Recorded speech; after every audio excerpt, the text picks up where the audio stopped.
শীতের দিনে বউ না থাকিলে লুঙ্গি তো ঠিক থাকে না। এইবার শীতে বিয়া না করাইলে আব্বা টাব্বা মানতাম না।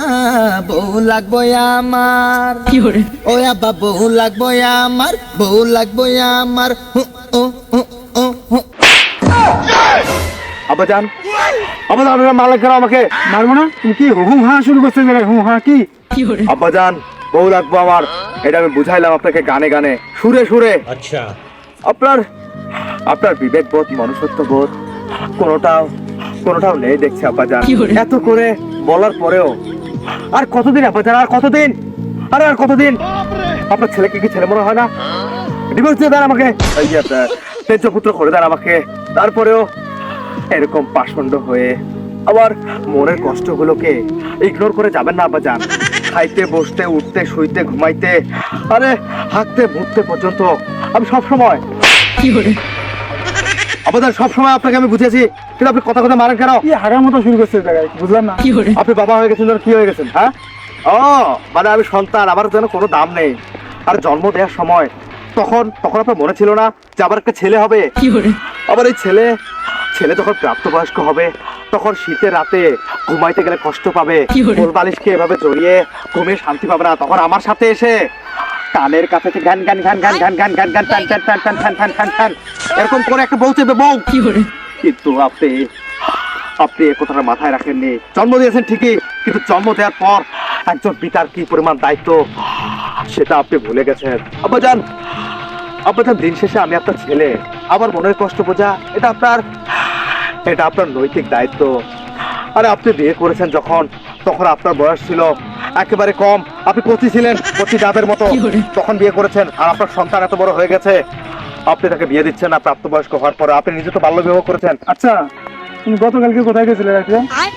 আব্বাজান আমি রাতে আলমের বউয়ের কাছে আব্বাজান আপনি কিভাবে জানলেন? আমি জানবো কিভাবে? মানে ওই বেলা সালিশ বসে চেয়ারম্যান আমাকে ডাকছে আজকে। তুমি কার ঘরে ঢুকছো?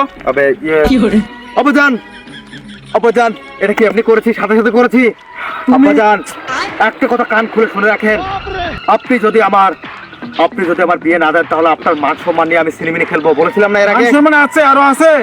মান সম্মান যতটুকু আছে, যেটুকু অবশিষ্ট আছে সেটুকু আর থাকবে না। চলো চেয়ারম্যান ডাকছে, চলো যাইতে হবে। কোথায় যাবো? চেয়ারম্যান ডাকছে, যাইতে হবে। আব্বাজান আমি তো অসুস্থ, আমার জ্বর। না বাবা চলো। না আব্বাজান, আপনি আমার ত্বকের টেম্পারেচার চেক করেন, কত হবে? 109 ডিগ্রি জ্বর নিয়ে আমি কিভাবে চেয়ারম্যানের সামনে যাবো? চলো আমি তোমাকে নিয়ে যাবো, চলো। আব্বাজান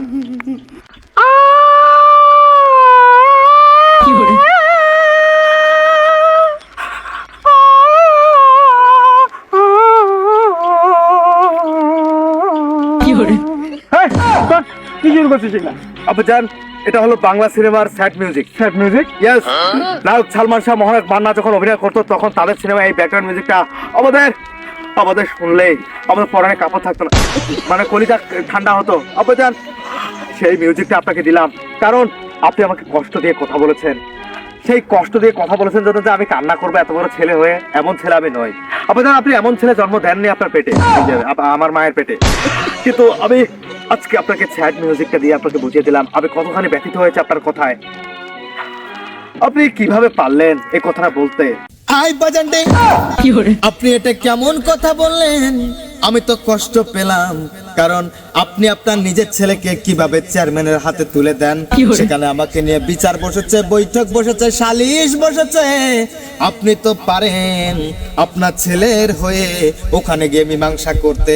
আপনি গিয়ে বলেন যে আমার ছেলে একবার কেন বারবার গ্রামের যতগুলো নারী আছে সবার ঘরে গিয়ে ঢুকবে। জীবন আছে যতদিন অন্যের বউয়ের ঘরে ঢুকে আমি সেঞ্চুরি পুরাবো আব্বাজান ততদিন।